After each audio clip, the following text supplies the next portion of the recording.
And we are live, Rooster Boosters. It's episode 3 of Rooster Booster time with the big guy, Scott Ferrara, Mikey Parazzini, Mikey P.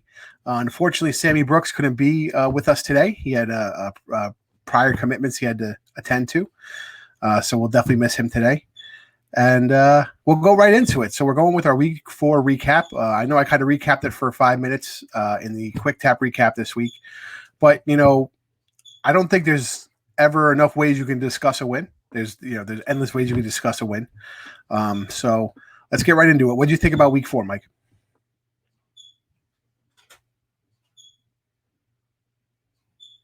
I think that they came out and they played incredibly well and incredibly hard. And I think this is the first time that they came off right off the bat and they were giving it to them. They came off real smooth and real fast, but it was definitely a tale of two halves. First half went real well, everything was going kind of our way, and then second half it changed and almost gave me a heart attack. At least I know. Well, I mean, you're definitely right. It was a tale of two halves, and unlike New England, we actually got a groove in the half we played well in, especially with the wind. But wind was a factor again. See it in the first half. Obviously, all of our kicks to touch, going a little farther. Really strong in the set piece again. Really strong taking it to the back line again. So I think we're just showing that we're more versatile in the way we can attack. Although we do go back to basics when we do them all. I think the most interesting thing was this was the first match Kyle Sumption was not available for. He had prior commitments to Army Rugby, but Hanko got his first start. So I'm hoping Kyle's available this week, and imagine having Hanko and Kyle Sumption on each side. But I think the second half came down to discipline, man. We just had terrible discipline. Yeah. Unfortunately I was at the bar when I was watching the game at Excelsior, and so I couldn't hear what the ref was saying. Definitely there were some things that looked like there was discipline issues. I don't want to blame everything on the ref, like every rugby player ever, but I think definitely discipline did play into it. I think you could tell at some points the RUNY players were getting a little upset. There was one thing I think they were upset with, which was they were trying to poach the ball, and they would clearly be wrapped on the ball, and the ref was letting Houston get the ball, or at least Houston attempt to retrieve their own ball a little longer than they would have hoped. But other than that, it just came down to a lot of discipline issues that were happening in the second half. I know they got called a bunch of times for not rolling out, and I wish I got a picture of it. There was clear footage, and I think it was Anthony Parry trying to roll out, and the Houston player in the ruck is physically holding him by the jersey in the breakdown, and the referee was on that side to see it. So that was definitely one that slipped by the referee, because, I mean, if you're rolling out and they're holding you in the breakdown, something's wrong there. But I'm not saying, again, I'm with you. We were definitely undisciplined. A lot of penalties for offsides. It seems as though when they got into the 5 meter, we were either offsides, we either had the hands in the ruck, we were either not rolling away. And that's what killed us all in the second half, was every penalty we got gave them the extra few yards they needed, especially on the kick with the wind. I didn't think Houston was as good offensively. They had, that one breakaway, which apparently was like a try of the week for no reason. Again, no tries of the week for RUNY. I thought Matina's try would have been a try of the week with the passing clinic that went on. Everybody wants to talk shit about Basta again, but he started that run. So, oh yeah. Or even the Walsh try, which should have been a try of the week. That was just pure beauty for a scrum half. Watching that was everything that I ever hoped and dreamed of. That that beautiful pickoff by us on defense, and then Walsh going with the juke and then going off the side of the ruck was just amazing. Well, here's the thing. So if you didn't get to watch it, or however it was, so what, 4 minutes left. It's 24-23. RUNY's up by 1. Houston keeps pushing the pace. They actually scored that try with a couple minutes left. And RUNY actually snags the ball, I'm wrong. RUNY kicks the ball off. Sabercats get it. RUNY makes the tackle, but I believe Nate Brinkley holds the tackler up to create a maul, and then the maul collapses and RUNY gets the ball. From there is where I kind of see a breakdown in RUNY's game. I think they got a little flustered. Marcus was trying to continue to hold possession. Unfortunately, that didn't happen. Eventually, Dylan Foster gets the ball and tries to chip kick it downfield, and nobody was really there to help him. So I was confused on that. Houston gets the ball back. Now it's a minute or two left before the death. Houston is looking to drive, and Johnny on the spot, Mikey Brown, Mikey Bistro, comes up with the huge steal, gets the RUNY possession. As we talked about, Marcus Walsh does a little fake, cuts through, scores a try. It's a nifty little play. I've seen him do it actually many times in practice, and I've seen him do it in scrimmages. And I think that's what our balanced attack gives you. It gives you those little creases so that a guy like Mike Petrie, Marcus Walsh, Kale Marsh can kind of either fake a pass or just see a crease and cut through. And that kind of dotted it at the death for us. Marcy slots it. I think the final was 31-23.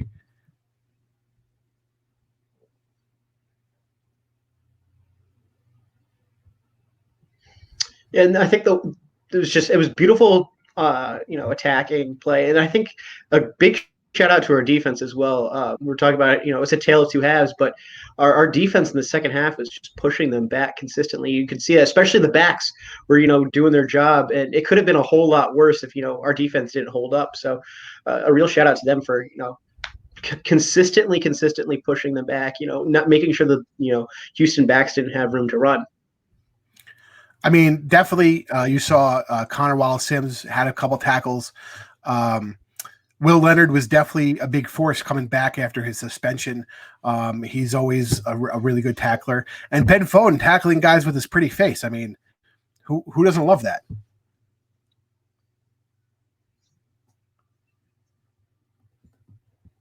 Yeah.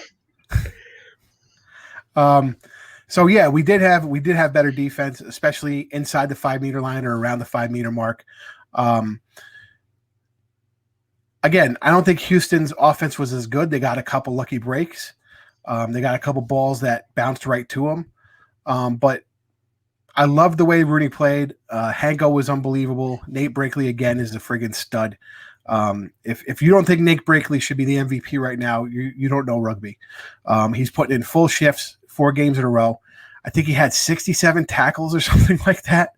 There was some ridiculous amount of tackles he had, another ridiculous amount of breakdowns. Again, we don't check any of this shit. Yeah. That's not what we do here. But if you want to check the stats, you can go to RUNY's website. They're starting to put them up. Good job, Newman. Shout out to Newman. And that brought us to our man of the match. We voted on Hanko, his big runs. Even though he does try to do too much, which is something that Fawcett does. It didn't kill us, especially that big run he had where he got the ball and he was taking it downfield. I think we all really knew he was going to get caught, but there's nothing you could do. What do you think of the man of the match selection? I think you're spot on. I think Hanko did an amazing job coming in for his first game. Was definitely a stalwart and worked hard. And then you had that amazing steal where he ran almost the entire pitch. So definitely, I think a good call. He definitely a game changer. Coming into the pack as well. So he should definitely pan out for us. I don't he's a USA rugby star. So there's not much you can't say about him. So I think a great choice for man of the match. And again, I think everybody was on the defensive. Everybody was making great tackles. Basta again making tackles, Hanko making tackles. I mean, big, powerful tackles. And the difference is last year we had to make a lot of gang tackles, and I think that threw off our defense because we weren't getting the right people in the right place. Really committing to those one-on-one tackles has been, I think, a key to our defense working because now you do have enough guys. You do have enough one-on-one defenders. I think, we did play a team. I don't know if you saw the Flow Rugby rankings or whatever they do. I'm not that big of a fan of Flow Rugby, but I did post this stuff in the group. I think the Houston Sabercats are no, neither am I. Next level rugby all the way. There you go. Or Runner Sports. You got our boy Greg Credelli on the Runner Sports. Or even Earful of Dirt at this point. Even our competitor, Earful of Dirt. I'll take them over Flow Rugby. But yeah, or Earful of Dirt as well, yeah. Except for Liam. Liam, me and Liam, we butt heads, but I'm joking. Houston, they gave Houston a C+, and yes, while Houston is stagnant, they're still better than they were last year. They are that grind down possession game. If they can I feel if they could just get the ball out a little quicker, I think that's kind of where they're stuck with the way they play. They're a team to be reckoned with. I don't think they're as weak as people think they are.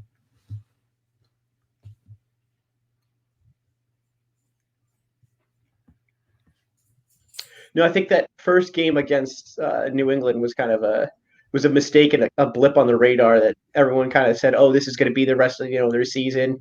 Look out!" Or they're not nearly as good as they were last year. But I think that was just early season jitters, first game jitters, whatever you want to call it. I think we're getting we went 4 in a row now, 3 in a row now, won. So we're a team to be reckoned with. Right now, I think we're in second place in the Eastern Conference standings, behind Toronto. And even though Toronto won, we're gonna move on from our recap now. Even though Toronto won, you did see some cracks in their arbor there, and I think right now is this past week and this week, if you're still traveling, you're going to have a problem with your matches. What do you think about that? I think so too. I think all these new Northeast teams traveling right now, they haven't had their first home games yet, or they're getting close to, they haven't had one in a while. And so all this travel is definitely, paying its toll, even if you're coming back on the weekends or during the week to practice. So see a lot of those RUNY players are coming back to New York, they're practicing, then you're traveling for the weekend. That's still, it takes a heavy toll traveling around to play. And so, it's just tiring, and I think it's going to expose weaknesses. I think it hardens us a little bit, but it is on the parity scale. I think that's the only thing MLR doesn't have, and that's just because of the way they want to do it, to have more fans there, is to have the Northeast teams play away. And I don't knock that strategy. I understand it. We're a young league. We want people to go and watch, and maybe you'll get more people to go to Vegas than you will sitting in 10-degree weather at MCU. I understand it. I'm hoping next year we get around it, whether it's a different stadium, maybe we're playing in a dome somewhere, or at least getting the New England away back so that we could take a trip there. I think that's what killed us this year as a group. I know we want to do some aways. Old Glory away is going to be on a 6 p.m. kickoff on a Sunday, which sucks. And that's kind of killed our momentum as a group. But real quick, I have some RUNY announcements. So if you didn't see on the Facebook page or group, unfortunately, because of the way coronavirus is spreading in New York, we've had several confirmed cases in Manhattan and Westchester County now. We had to postpone the homecoming dinner dance gala, whatever you want to call it, that was going to happen this Wednesday. Again, it's postponed until June, so they can rethink their plan about it. I know I'm upset. I was looking forward to going. I was looking forward to having some face-to-face time with some of the Rooster boosters and some of the guys. So that's number one. Number two, Mikey, do you want to tell them about the home game? Yeah, this coming home game, I believe James Kennedy wanted to have a theme night for all the fans to come out and dress up, and so we're talking about it. And we will like everyone to dress up as a superhero, and we'll have a superhero night for the first home game of the season. Yep. So we're looking. Please dress up as your favorite superhero, no matter what it is. We love it. We want to see it. We want to show fans. So let's see. I believe that's what we're playing Seattle, March 14th. Bear with me. I don't know them all in my head, folks. March 15th. So we're playing Seattle at home at MCU Park, March 15th, 3 p.m. Please wear a superhero costume. We're going to put it out there. I wish Mikey could be there. Mikey, who's your favorite superhero, by the way? Ooh, that's a tough one. I do enjoy a good Batman. Ooh. I think I'd have to go with, yeah, I think Batman would be my favorite superhero. I would say, though, if you're dressing up for superhero night, maybe do a little pandering. Uh, Try and make yourself like a Foden jersey or a Boston jersey and put a cape on the back of it. It'll definitely win you some brownie points from the RUNY players. Definitely wear the butcher and just put a cape and say I'm the butch. Um, Yeah. my favorite superhero is kind of weird. It's not the Flash. It's Flash Gordon from the old comic and the old '80s movie with the Queen soundtrack. Um, you know, obviously starting quarterback of the New York Jets, saved the world. You can't really beat that. But yeah, so that's the party. And also, if you haven't seen, I will be getting the Flapjacks shirts hopefully Saturday. When they will be going out, I'm not sure. You will definitely get them before the next time we play New England. I sent it out there, so if you didn't see it, we're going to have those nice Flapjack shirts. And if all goes well, I got a great movie, Flash Gordon. It's a great soundtrack. If I told you Queen did a soundtrack to a superhero movie, I mean, how are you not going to watch it? You know. But back to the Flapjack shirts, we might do a second run of them. You're not wrong. It's a great movie. I love it. We might do a second run of Flapjack shirts depending on the interest. So please, when you do get your Flapjack shirt, please post a picture of you in it. Post it, to our Instagram, post it to our Facebook page, the group, wherever you watch us. So quick, I know for RUNY, we really have no news on the news front there. We still have, I think, 4 guys awaiting to get into the country with their visa. Obviously, coronavirus is going to slow it down. We're waiting on, I think, Evan Minturn, Kara Pryor, and 2 other guys I don't recall offhand. But I think, I mean, in my opinion, with this coronavirus spreading, it is going to delay people constantly. So, Mike, what do you think about the coronavirus and how it's going to affect the rugby going forward?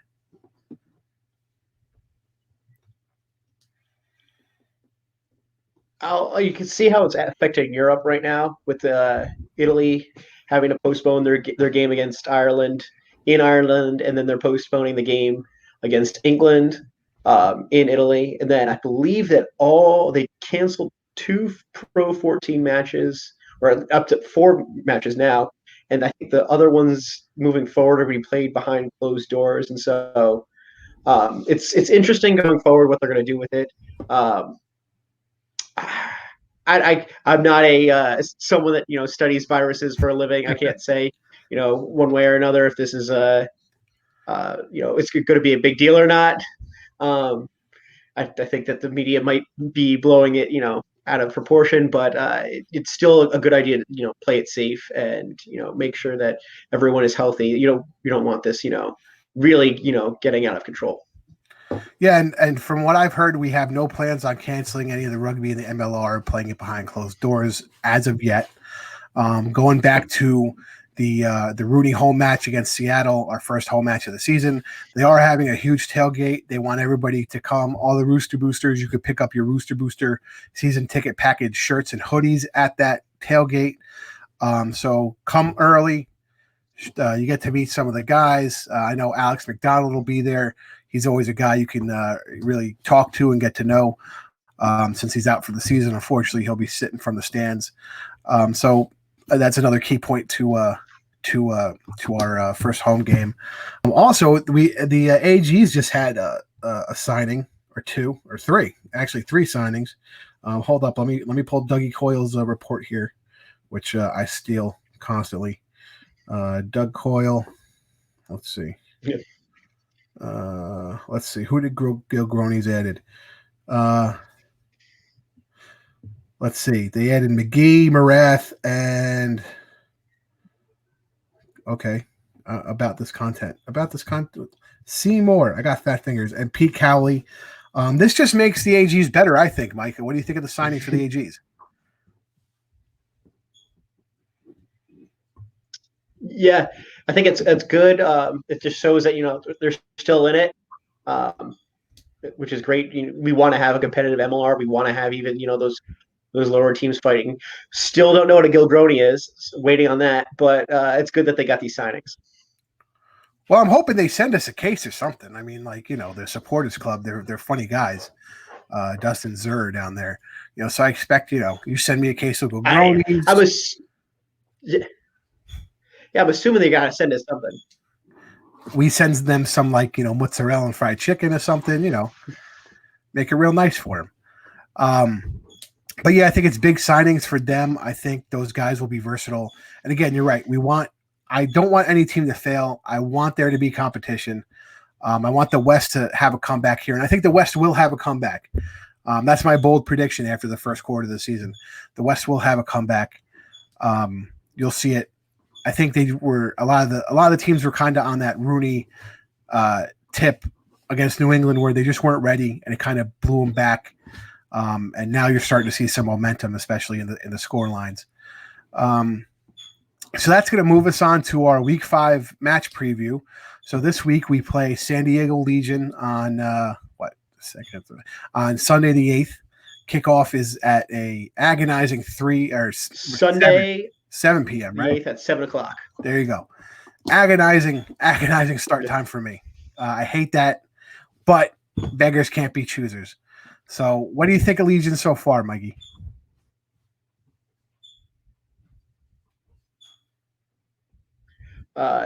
They definitely are the team to beat this year. I think they went out, last year after thinking they were going to win the championship and then falling a little short, and definitely picked up some big signings with, Mananu and some other guys.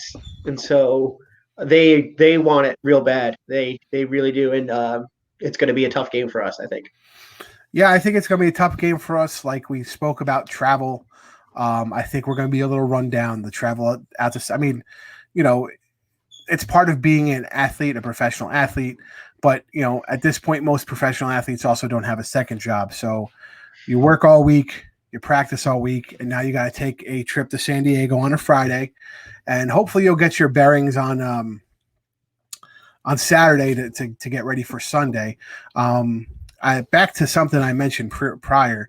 I'm hoping this week that Kyle Sumption is available for selection, because I think if we have the Bash brothers up front at the 1 of the 3, the Butcher at 2, Brakely and Charlie Hewitt in the lock positions, then the rest of your loose forwards are Hanko, Kyle, and you got Basta at 8. I think that's the best pack in the league, to be quite honest.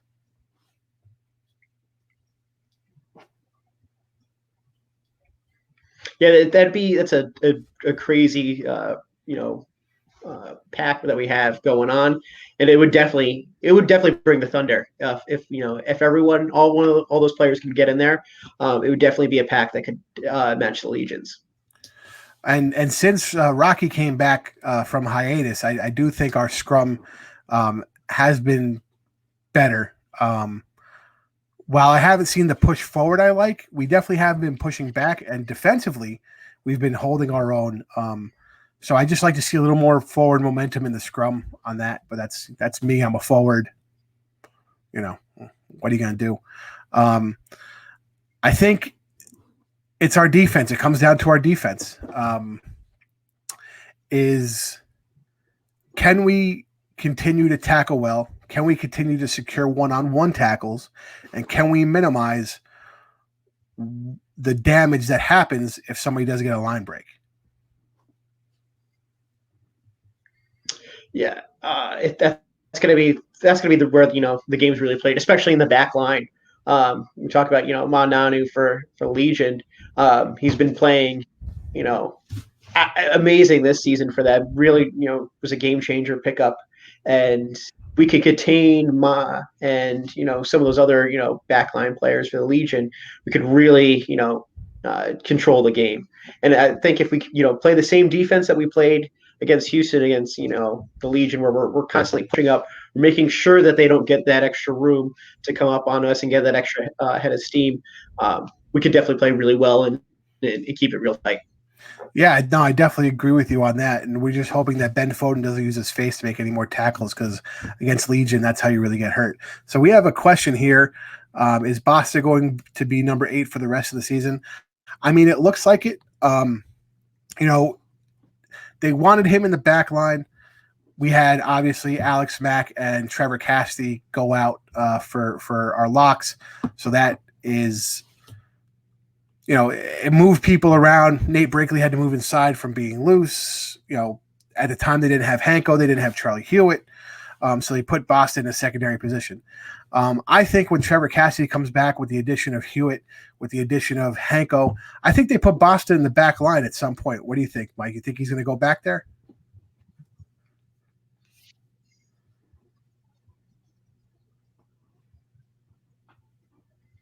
I think that you're spot on with that. Once we get everyone back healthy, ready to go, it's gonna be tough. Who's gonna play where, but I definitely have faith that McWilliams will figure out where Boss is gonna be. He's definitely filled in great at 8. Unfortunately, the only time we've seen him play as a center was against the Free Jacks, and that wasn't a good game to overall to see what people could do. So it's who knows, maybe at some point he starts at an 8 and at a game, and then we move him to center for the second half, something like that to mix it up, just to see what we could do with him. I think that might be an option. I mean, I think it was telling if you go back to week 2 against Gilgronis, when Patty Ryan went out on the card and Connor Wallace-Sims had to sit, Boston had the wherewithal to back up if he saw Gilgronis kicking to either receive the kick or give Foden an outlet. And when he did get the ball in those seasons, in that area, he did get to move forward and really show that he's banging with guys. So I do think that if we can get him at center, maybe it's one of those things you start him at center, and then as the game's grinding on, move him to number 8. And maybe it's that reversal. We have another question real quick. Is Nanu hurt? Not that I know of, but again, I don't think San Diego is one of the teams that does an injury report. I know certainly RUNY does it for whatever reason they don't want to do it. But have you heard anything of Nanu? I haven't heard anything, and I didn't see the game that they played last week, so I'm assuming that he's going to be in the starting lineup. So that's interesting news if he is hurt. That would definitely change up their game and give us a better shot. And San Diego, interestingly, is just something I know randomly because I'm a nut. The last 2 weeks, they haven't published their starters 48 hours before their match. They've only done it 24 hours. So I'm wondering if that's an injury thing. It seems quite Belichickian, but I don't like to say his name in regards to rugby. But no, seriously, it's one of those things where they have MLR has these rules. One of them does not include giving an injury report. And actually, that goes to, I'm going to go off on a tangent. To move the game forward commercially, we have to successfully market the sport for legalized sports gambling. And one of the things you need to have to do, to do the sports gambling is have this league-wide injury report. So I think next year, now that we have 12 complete teams and we're going to have 2 more expansion teams, you might see a rule from the MLR saying you have to show something. So, I mean, what do you think about injury report? I think that's a great idea. Definitely. I know that up by us, we have Rivers Casino in Schenectady and then the Racino up in Saratoga. And so there is legal places for you to, do big sports bets. And so that would be great, I think, overall, for the sport, and to have, some place where, real nuts like us can go to and bet on an MLR game, find a bookie that will take an MLR bet between, RUNY and, Colorado or whatever, So I think going forward, I think that's the way to go. The league is still young. It's one of those things that I think as time moves on, we're going to be implementing these things that definitely help the league grow overall. And it's just going to be a little slower, but take a look at what's happened, with the NBA and the NFL. It's the same kind of thing. It just takes time for these things to be integrated into sports leagues in general. And I think also, and not just the gambling portion of making a bet on a team, I think fantasy rugby is a thing, so you can get into a fantasy rugby league. There's enough positions and enough players, and especially next year, there should be enough teams so that you could have a 5 or 6 man or a 10-man league and do well. I mean, maybe 10's pushing it if we only have 14 or 15 teams, just because you only have 14 or 15 teams. So there won't be a lot of subs, but I know last year. Well, I know with fantasy rugby, I do a fantasy rugby through Guinness for Six Nations, and it gives you a budget and a player, the player amounts. And so it's not necessarily everyone's picking, doing a draft. It's more of, you make a budget based on that. Every team gets a point, every player gets a point for how they played that week. And we've got, I think, eight or nine guys in the league right now for Six Nations. So this is something going forward that they could definitely do where, they team up with some fantasy league to have something like that going on. Or even ESPN could do it, because ESPN also does do it. Definitely. Especially if you do that format is called daily fantasy sports format, for those of you insiders who don't know. So if you did it that way, I could definitely see that breaking out being the first type of MLR style fantasy rugby out there. I know the EOD guys was trying to do a fantasy rugby league last year, and because of the lack of injury news, and the EOD guys, Craig Rodelli, Liam, Aaron, they're kind of insiders. Even with their inside knowledge, they were kind of still getting screwed, and it was kind of clunky. But back to the match, wishful thinking. My prediction is going to be RUNY by 2, hopefully. Yeah, I'd say wishful thinking, RUNY by 2. I don't want to say it, but if they lose by less than 10, I'd consider that a moral victory as well, between the traveling out to San Diego, and then playing what's the first team, the number one team in the league right now, and they are still very hot. So if they lose less than 10, I'd be happy with that game. See, if they lose and get the 2 bonus points, I'd be happy. The 1 bonus point, I'm not quite sure. But if they get the 2 bonus points, I'll be happy with that. But I think RUNY by 2, I'm not sure if it will be a bonus point win, but I think if it's going to be by 2, they're going to have to score a lot and keep up. It's definitely going to be a high try game, no matter what. Even if if they come out losing, they come out winning, it's just going to have to be down to whatever team scores the most tries, and hopefully we get some good defensive stops in there as well. And I believe the Facebook user. So, guys, if you want to comment while we're in the group, you have to go through there's a little link that says go through StreamYard. You could do that. So that way we can see your face and your lovely picture and your lovely name. Or if you want to comment, you could do it through the page, and that way we could see who we're speaking to. I have a feeling we're speaking to my boy, Jason Zimmerman. He's a big fan of ours. He's a really good friend of mine. For those of you that don't know, Jason Zimmerman last year came out to just about every RUNY home game from deep in Pennsylvania, 3 to 4 hour ride for him. Definitely a dedicated Rooster booster. So he says RUNY by 3, knock on wood. I'll take that. I'll take any win. If we get 4 points, I'll be ecstatic coming back for the home game. And again, just some quick points. Yep, that's me. There he is, Jason Zimmerman, my man. Again, just going back to the real quick announcements. Our homecoming gala that was set for Wednesday the 11th has now been postponed to June due to coronavirus concerns. I know that there was a UN summit that